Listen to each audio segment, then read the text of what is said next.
The first scream didn't sound like a human voice. It came from beyond the mustard fields outside the village of Tarn Taran, carried on a wind that smelled wrong, like wet iron left too long in the sun. At first, no one believed it meant anything. By the time they did, it was already too late. The morning broke grey, heavy with fog that clung to the ground like it was afraid to rise. In that silence, the first riders appeared. Nihang Singhs. They came without warning, as if they had been carved out of the mist itself. Deep blue robes soaked dark with morning damp, towering turbans layered like fortress domes, steel glinting faintly at their waists and backs. Their horses moved like disciplined thunder across the dirt tracks between fields. Villagers would later say the sound came first. Not hooves, but rhythm. Measured. Intentional. Like a war drum being played on the earth itself. Then the bodies appeared. Not alive. Not fully dead either. They staggered from the wheat fields in uneven clusters, skin pale and split like old parchment left in rain. Their mouths moved too slowly, as if chewing invisible words. Some still wore fragments of uniforms, police, soldiers, office workers who had never made it home when cities fell silent 2 weeks earlier. Punjab had held longer than most places, not because it was stronger, because it was harder to break. But even here, the dead had learned to walk. The first Nihang horseman dropped his spear from a high arc. It cut through the nearest creature's shoulder and out the other side with wet certainty. Another rider followed, swinging a curved blade in a tight, controlled motion that did not waste force. Heads fell into the dust without ceremony. There was no shouting. Only discipline. Only rhythm. Only steel meeting decay.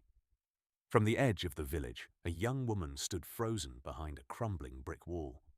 Her name was Harleen. Beside her, her father gripped her wrist too tightly. "Don't look," he whispered. But she was already looking. A zombie turned toward them, sensing warmth. Its jaw hung slightly open, as if surprised the world still resisted it. Her father was a pacifist, a schoolteacher who still believed that violence was a failure of imagination. Even now, even with death walking openly through mustard fields, he kept repeating it under his breath like a prayer that no longer matched the world. But Harleen saw something else. She saw that the riders were not chaos. They were structure. The nearest Nihang turned in the saddle, as if noticing them without looking directly. In one fluid motion, he detached something from his belt and threw it. Not at the undead, but at the ground between the village edge and the field. A sharp metallic clang. A boundary. The zombies crossed it anyway. The horseman exhaled once, slow, then moved forward again. And Harleen understood the first rule of the new world. There would be no negotiation with what had already forgotten life. 2 weeks earlier, the radios had gone silent. At first, it was cities, then highways. Then villages started reporting the same thing. People returning after death, walking back through gates they should not have been able to remember. Modern society collapsed not in a moment, but in an argument. Too many experts, too many systems, too much confidence in infrastructure that only worked as long as everyone agreed it would. Armies in some regions hesitated. Police forces ran out of coordination faster than ammunition. And then there were places like Punjab, rural, networked, familiar with hardship in a way that did not require explanation. Here, survival had never been outsourced. Harleen's village did not have tanks. It had tractors. It did not have barricades. It had fields and tools and men who knew how to turn one thing into another without asking permission. But what it did have, what others did not, was memory. The Nihang Singhs were not a new arrival. They were a continuity. When the first outbreaks reached the region, they did not wait for instruction. They rode. The zombies reached the village boundary at noon. By sunset, 3 houses were gone. Not burned, not destroyed in an explosion, simply emptied. as if life had been peeled away and left behind like discarded cloth. Harleen's father tried to organize evacuation. "South," he insisted. "We go south. We find a safe zone." "There is no safe zone," an older man replied quietly, sharpening a farm blade against a stone. "Only time you haven't been seen yet." Harleen watched the horizon. She kept thinking about the Nihangs. The way they moved did not feel like panic. It felt like duty. That night, the second wave came. Not from the fields, from the wells. Something had learned to wait below. The first villager to fall was a boy no older than 14. He had gone to fetch water and returned walking too slowly, his eyes unfocused, lips moving as if trying to remember language. He reached the courtyard before collapsing, then standing again, then not being himself anymore. The scream that followed broke something in the village that could not be repaired. Harleen ran before her father could stop her. For the first time in her life, she held something sharp. A kitchen sickle. It felt wrong in her hand. It also felt like the only honest thing left. By nightfall, the village Gurdwara became the center of resistance. Not because it was sacred alone, but because it was structurally useful.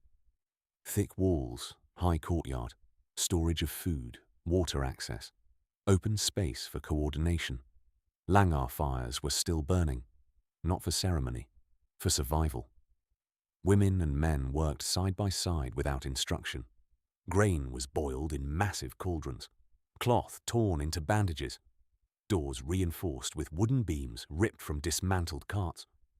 Harleen noticed something then. No one was arguing about rank. No one was asking permission. Survival had flattened hierarchy into function. Her father stood near the entrance, still insisting, still trying to negotiate morality with collapse. We cannot do this. There must be another way." A woman beside him, her arm already wrapped in cloth stained dark, looked at him without anger. "There is no other way left," she said. "Only delay or action." Outside, the first zombie struck the gate. The sound echoed like a cracked drum. Then another. Then several. The gates wouldn't hold long. And then the horns sounded. Low. Deep.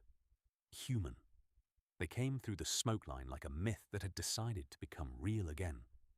Blue robes, steel glint, horses moving like extensions of will rather than muscle. The Nihang Singhs did not rush. They assessed. Then they entered.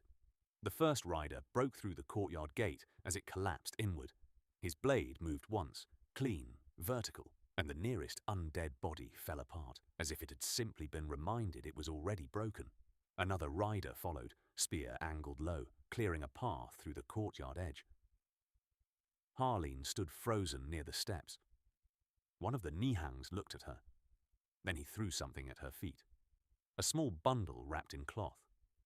Inside, a short blade, balanced, maintained, unornamented in a way that made it feel older than the crisis itself.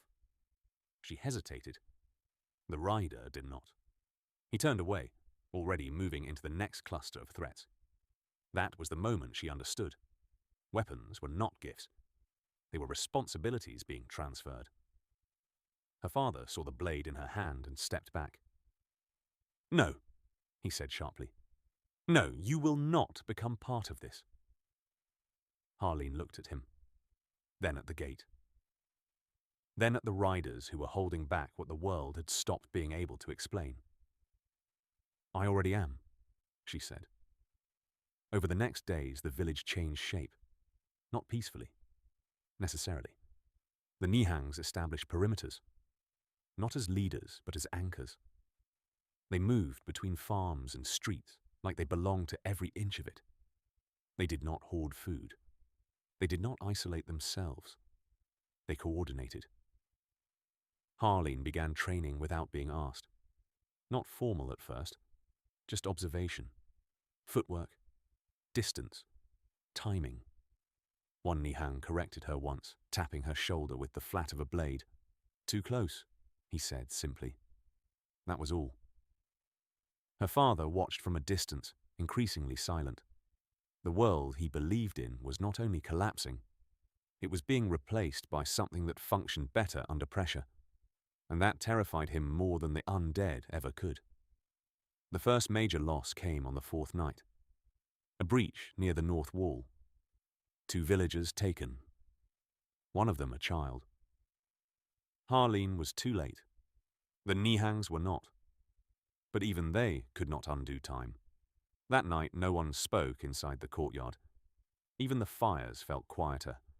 It was Harleen who first noticed the change. The zombies were not random anymore. They were learning. Not intelligence like humans. Something more disturbing. Pattern recognition. They began appearing in smaller numbers first, testing boundaries. Then larger groups, coordinated in ways that suggested memory without thought. One Nihang observed them for a long time before speaking. They are not thinking, he said. He adjusted his grip on his spear. They are remembering movement. That night, the safe perimeter failed. Not from force, from pressure, from patience. The undead did not break the wall, they simply waited until the defenders tired. Harleen fought for the first time, not beside the Nihangs, but between them and something slipping through a gap. Her blade shook in her hand. Her breath was too loud. But she moved anyway. And for the first time, fear did not stop her. It refined her.